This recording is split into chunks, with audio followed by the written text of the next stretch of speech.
This episode is brought to you by Nordstrom.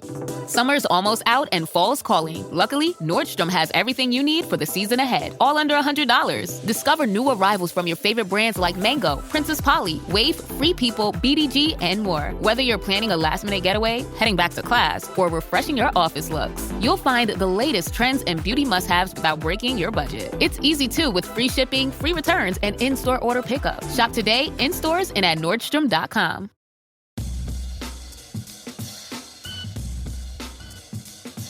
War Eagle, and welcome to another edition of Ever to Podcast. Our goal here today is to catch you up on the latest Auburn news, discussions, scuttlebutt across social media and out and about, where we cover the Auburn experience, which is to us is all about a few things: Auburn sports, Auburn culture, and of course Auburn family stuff. To wrap it all up in one nice bow for you, though, if it's orange and blue, it's what we do. So thank you so much for joining us and what we're going to be doing today. Ever to Podcast episode 48. Today's date is August 5th, 2025. I'm your host, as always, Kyle Loomis. On today's episode, we're going to get into some stuff from the weekend that's going to be heavy on the surplus sale, things related around that. Other things from the weekend where I was in Auburn that I think you should be aware of. We got a bit of schedule news for Auburn women's basketball today as well, and some various other things that we'll try to throw in here to catch you up from over the weekend. Let me just start off by saying this. This weekend in Auburn that I had was a nice little precursor to the energy that I'm looking forward to this fall being back on campus. I love this time of year where the students are about to come back. They're about to get settled in. Then the fans are going to start trickling in more and more often on campus, obviously for game days and things like that. With the surplus sale, with soccer being on campus, there were some other events happening as well. It just felt like a mini game day type of situation where there were a lot of people on campus, those that aren't normally there, but locals as well.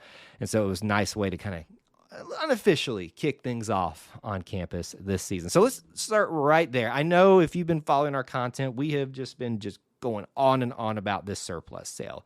It was a big event, folks. Like, this is a big deal. I think some of you, they're probably a little more cynical about it, or like, what's the big deal? This kind of stuff doesn't happen ever. Auburn was selling its former Under Armour gear, and I'm sure there was some non-Under Armour stuff in there as well that they didn't need anymore, that for prices you couldn't get anywhere. $35 for game-worn jerseys. And some weren't game-worn, but some were, with unique patches on them, with unique history all about them. No names, obviously, on them, but it was pretty cool to see a lot of those things: jerseys, shirts, pants, hats, watches, all these things. We previewed that for you as we led into the week here on Ever to Podcast and our other content. And certainly I want to encourage you, so that you can experience the full thing, make sure you go look at all the stuff that we've already put out there for you. There's stuff from social media that we put out. There's a video on YouTube kind of detailing the experience. There are reels out there. We talked about it last Sunday night, or just 2 nights ago, on the Auburn Experience podcast, our main show, fully detailing that. We did show and tell with what I got at the surplus sale, which wasn't a whole lot, but it's something that that was very special to me. Austin shared some things as well. And we're not done quite yet. Clint Richardson of the Auburn Uniform Database, you hear me talk about him a lot. He's my good friend, and I love what he does for the Auburn family in chronicling not just Auburn uniforms and aesthetics, but Auburn history. And this is one of those times that he's just having a bang-up year. Like, this is like the year of Clint Richardson. He is thriving in all aspects with the switch to Nike, with this happening, and he was able to gather just a plethora of Auburn history for his collection. And tonight, if you're listening to this show right now, tonight at 8 p.m. Eastern Time, 7 Central, we're going to have him on for a little bit of show and tell. So it's not just to come see what Clint got. He's going to tell you some of the ins and outs, things that you wouldn't notice about some of these things. Talk about some of the patches on the items that he got, significance of some of those things. The history of Auburn is in these details. So make sure that you stop by, watch it live if you can tonight. This is a Tuesday. If you can't, if you hear this after that, come back and watch the replay on that on YouTube. It's going to be a great show, and I hope that you all will be able to attend there. Once again, I think the event went off very well. There were some things that, like we discussed in the show, that people have some complaints about, and I understand those complaints. I think sometimes we're a little bit misinformed in our complaints, though.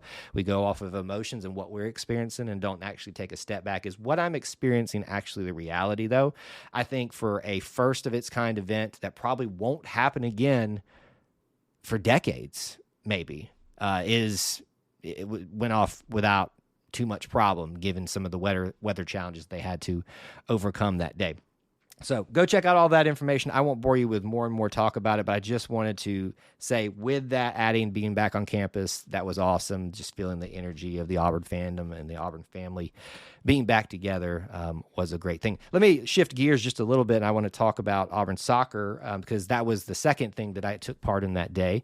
We attended their first exhibition game and the unofficial start, because it's an exhibition game, of the new era of Auburn soccer. And Coach James Armstrong, the new girls that are on the team, obviously the ones that are still there, Coach Karen Hoppe, the legendary coach, just retired. And so this is a new wave, a new era, a new time for Auburn soccer. And we got to witness it against Georgia Southern. They did win. There were some weather challenges there with them having to delay the game. We didn't get to finish watching the game, but we put a highlight out there. No shocker here, Olivia Woodson. She scored very quickly for Auburn, and that wasn't a shock for anybody that's been watching her. So that was exciting to see a good bit of fans out there as well. And I would highly encourage you folks, this is a good time to get reacquainted with the Auburn soccer program this year. We're going to talk about on the main podcast, maybe even this week, the best fall weekends for you as a whole, not just about football, but where you can maximize the Auburn experience, going to multiple different events, obviously coinciding with you coming to town for Auburn football home games. And that's going to include soccer. That's going to include volleyball, equestrian, other things that we may be aware of or not aware of yet, things that we want to kind of point you towards going, this is a good opportunity. Come and see this Auburn soccer program and get excited about them. That was just another cool part of my weekend that I wanted to discuss and share with you a little bit about. Real quick shout out. I'm bouncing around on my schedule of events here, as you can tell. If you didn't know, according to his Instagram, and I think her name is pronounced Zaria, Cardwell now. Yes, Dylan Cardwell and Zaria, or Zars, it says Zar Cardwell on her Instagram account. They are now officially married. We celebrated them getting engaged. They have already gotten hitched, and looks like it was a beautiful wedding with a beautiful couple. Dylan, why are we talking about this for those of you that are maybe not as versed in the Auburn experience? Dylan Cardwell is your quintessential Auburn man.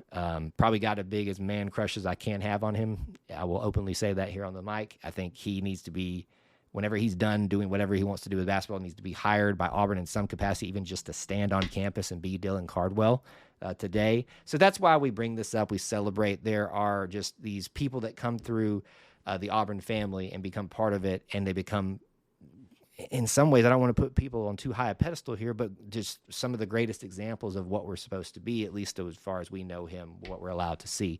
So congrats to Dylan. Congrats to Zar, or Zaria, I believe is how you pronounce her name. If I'm mispronouncing it, I'm sorry, but that was a beautiful scene to see and a beautiful thing to come across on social media yesterday, that they are now officially married, and we're wishing them all the best. And your Auburn family is proud of you, Dylan. And of course, we know that you're so excited to be entering this part of your life with a lot going on with you and trying to play professional basketball and all that stuff. All right.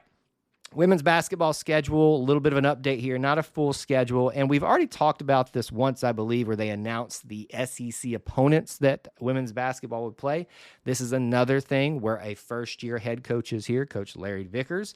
Need to go out and support them. They've got some challenging games, some good matchups, some good opponents coming into town. We've now got the official women's SEC schedule to look at here and start planning around.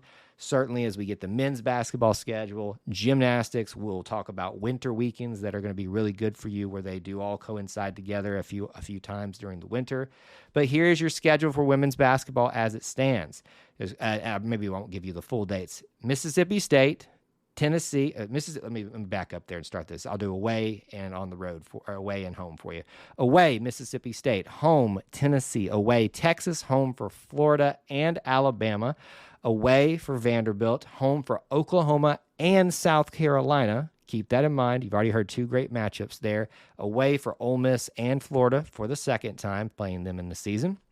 Home for LSU, away for Texas A&M and Missouri, then back home for Georgia and Kentucky, and then finally finishing out away at Arkansas. So pointing this out again, there are some great matchups here. You've got the Tennessee Lady Vols and the history of that program coming to Neville Arena.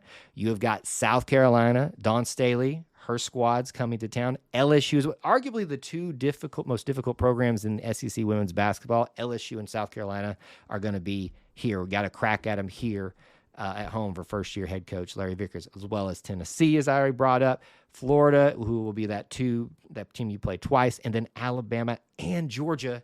Couldn't have asked for a better home season, I think, for first-year head coach Larry Vickers. So coming out and support them. Certainly when we get the full schedule, we'll detail any other things that we need to around that. But there you go. It's starting to take shape and starting to get ready for basketball season. So I think that does it for the majority of what we want to catch you up on from the weekend. But I do want to encourage you to come back and be here for the next few that we'll do this week, as I think some of these things from practice that we'll be talking about will start coming out more and more, and we'll be discussing a few of those things in a little bit more detail from football practice. With that being said, I want to encourage you to follow us everywhere on social media. Join us tonight if you're listening to this the day of. It's a Tuesday. Today is August 5th, 8 p.m. Eastern time for Clint Richardson, the Surplus Sale show and tell, all this Auburn history that he's going to show you, or watch the replay. And, of course, always hit us up on social media and the direct messages. If you need anything, ask a question, drop a comment, suggest a topic for anything that we do. And e2cnetwork@gmail.com is our email. Thank you for being here and being part of our little family within the Auburn family. So we talk to you again. War Eagle.